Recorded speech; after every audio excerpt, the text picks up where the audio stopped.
Hatua ya tatu, mwanadamu roho yake itakuja kufika kwenye mfupa wa kifua. Kuna sehemu, kuna mfupa wa kifua. Mwenyezi Mungu ndani ya Qur'an anasema kalla idha balaghati taraqi wa qila man raq. Kalla idha balaghati taraqi. Itaraqi ulama wanasema ni mfupa wa juu kwenye kifua. Mgonjwa roho yake imetoka kwenye kiuno, panakufa tumboni, inakuja hapa. Kama ulishawahi kuuguza mgonjwa akiwa roho yake inatoka kifuani, huwa panajaa hapa, yaani wanapumulia hapa juu hapa, sio kwenye tumbo tena hapa.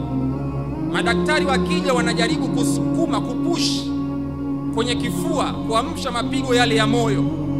Roho ya mwanadamu inakuwa ipo kwenye mfupa wa kifua.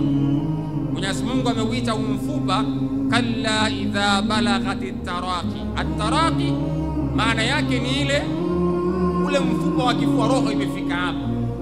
Baadhi ya wanawachuoni wanasema wale malaika waliokuja kuchukua ile roho wanaulizana, wako wapi matabibu, aina atibba, wako wapi matabibu wanaoweza kumtibu huyu leo?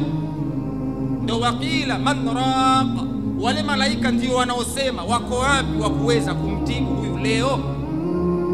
Ulama wa tafsiri wamehitilafiana sana hapa kwenye wakila man raq, lakini chukueni kauli yenye nguvu, wale malaika watakuwa wanauliza yuko wapi tabibu anayeweza kumtibu huyu leo.